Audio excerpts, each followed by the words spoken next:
உங்க வாழ்க்கையில அடிக்கடி ஏமாற்றங்கள் வருதா? சின்ன சின்ன விஷயத்துக்கு கூட கோவம், மன அழுத்தம்னு கஷ்டப்படுறீங்களா? அப்போ இன்னைக்கு நாம பார்க்க போற யோகிராஜ் வேதாத்ரி மகரிஷியோட இந்த தத்துவம் நிச்சயமா உங்களுக்கானதுதான். எதிர்பார்ப்புகளை மட்டும் கொஞ்சம் ஓரமா வச்சா உண்மையான மன அமைதியை எப்படி அடையலான்னு ரொம்ப எளிமையா இதுல பார்க்க போறோம். இந்த ஒரு வரிய கொஞ்சம் யோசிச்சு பாருங்களேன். வீட்ல வர சண்டைகள்ல இருந்து நண்பர்களுக்குள்ள வர மனக்கசப்பு வரைக்கும், ஏன் நாடுகளுக்கு நடுல நடக்கிற போர்கள் வரைக்கும் எல்லாத்துக்கும் ஆணிவேர் இந்த எதிர்பார்ப்பு தான் என்கிறார் மகரிஷி. இந்த ஒரு உண்மையை நாம சரியா புரிஞ்சுக்கிட்டாலே போதும், நம்ம வாழ்க்கையில பாதி பிரச்சனைகள் காணாம போயிடும். சரி, இத நாம ஒரு 5 பகுதியா பிரிச்சு பார்க்கலாம். முதல்ல நம்ம எல்லாரும் எப்படி எதிர்பார்ப்புங்கிற பொறியில சிக்கிறோம்னு பார்ப்போம்.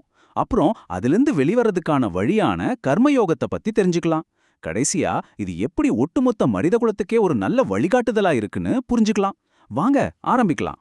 முதல் பகுதி, எதிர்பார்ப்பு என்ற பொறி, அதாவது எக்ஸ்பெக்டேஷன் ட்ராப். இது எப்படி நம்மளோட சந்தோஷத்தைய நம்மகிட்டேந்து திருடுதுன்னு கொஞ்சம் ஆழமா பார்க்கலாம். நாம எல்லாருமே இந்த ஒரு தப்பை தான் பண்ணிட்டு இருக்கோம் இல்லையா? நம்ம மனசுக்குள்ள ஒரு கற்பனை உலகத்தை உருவாக்கி வச்சிருப்போம். நம்ம வாழ்க்கை துணை இப்படிதான் இருக்கணும், நம்ம குழந்தைகள் இப்படிதான் நடந்துக்கணும், நம்ம நண்பர்கள் இப்படிதான் உதவணும்னு ஒரு லிஸ்ட் வச்சிருப்போம். ஆனா நிஜம் அதுக்கு நேர்மாறா இருக்கும்போது நமக்கு வரது ஏமாற்றமும் கோபமும் தான். இந்த உதாரணம் ரொம்பவே ஆழமானது. பாருங்க, கையில 10 லட்ச ரூபாய் கிடைச்சிருக்கு. ஆனா மனசு 20 லட்சத்தை எதிர்பார்த்ததால கிடைச்ச 10 லட்சத்தோட சந்தோஷத்தை அனுபவிக்க முடியல. தன்னை ஒரு ஏழையா நினைக்க தோணுது. இதுதான் எதிர்பார்ப்போட குணம். கிடைச்சத கொண்டாட விடாம கிடைக்காததுக்காக நம்மள வருத்தப்பட வச்சிடும்.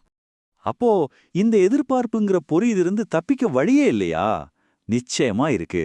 அதுக்கான ஒரு அற்புதமான தீர்வு தான் கர்மயோகம். யோகம்னு சொன்ன உடனே நம்ம மனசுக்கு வர்றது உடற்பயிற்சி தான். ஆனா அதோட உண்மையான அர்த்தம் இணைதல். எதை இணைக்கிறது? நம்ம உடலையும் உயிரையும், உயிரையும் மனசையும், அப்புறம் நம்மள இந்த பிரபஞ்சத்தோடையும் இணைக்கிறது தான் உண்மையான யோகம். அது ஒரு முழுமையான இணக்கமான ஒரு வாழ்க்கை முறை. இந்த கர்ம யோகத்தோட இலக்கு இந்த 4 இணக்கத்தை உருவாக்குறது தான்.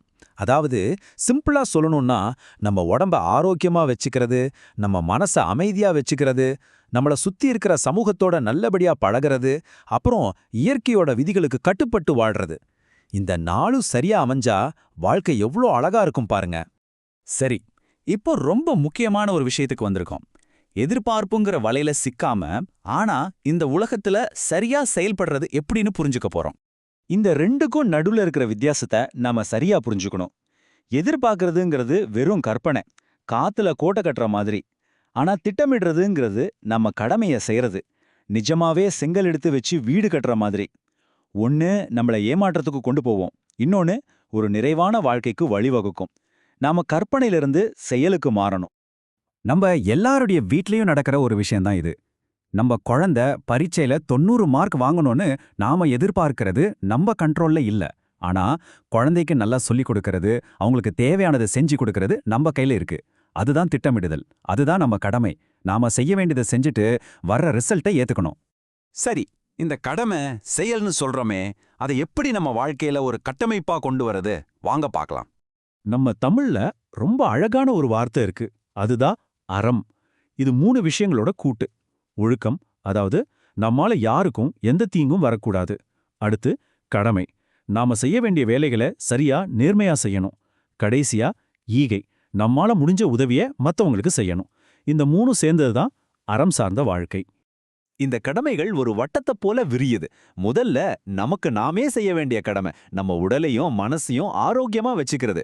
அடுத்த வட்டம் நம்ம குடும்பம், அப்புறம் உறவினர்கள், சமூகம்னு விரிஞ்சு கடைசியா இந்த உலகத்துக்கே செய்ய வேண்டிய கடமையா முடியுது.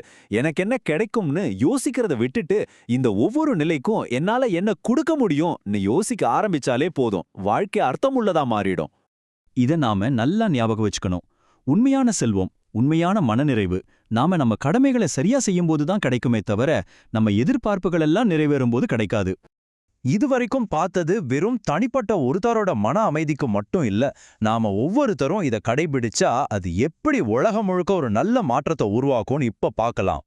இந்த கர்மயோகம்ங்கிறது எந்த ஒரு குறிப்பிட்ட மதத்துக்கோ நாட்டுக்கோ சொந்தமானது இல்ல. இது ஒரு உலக பொதுவான அறிவியல். காரணம், விளைவு, கடமை, அறம்னு அடிப்படை விதிகளை பத்தி பேசுறதால இது எல்லா மக்களையும் இணைக்கக்கூடிய ஒரு பாலமா இருக்கு. மகரிஷி சொல்ற மாதிரி இறை உணர்வும் அற உணர்வும் ஒன்னா சேரும்போதுதான் நாம ஒரு முழுமையான மனிதனா மாற முடியும். இந்த ஒரு சக்தி வாய்ந்த கேள்வியோட இன்னைக்கு நம்ம உரையாடலை முடிச்சுக்கலாம். உங்க ஒவ்வொரு செயலும் ஒரு விதைனா அதோட விளைவு தான் பழம். அப்போ இன்னைக்கு நீங்க என்ன விதைய விதைக்கிறீங்க? கோபத்தையா இல்ல அன்பையா? எதிர்பார்ப்பையா இல்ல கடமையா? யோசிச்சு பாருங்க. இந்த உரையாடல் உங்களுக்கு பிடிச்சிருந்தா மறக்காம Gravity God Spiritual Reality YouTube சேனலுக்கு சப்ஸ்கிரைப் செய்யுங்கள். மீண்டும் சந்திப்போம். வாழ்க வளமுடன்.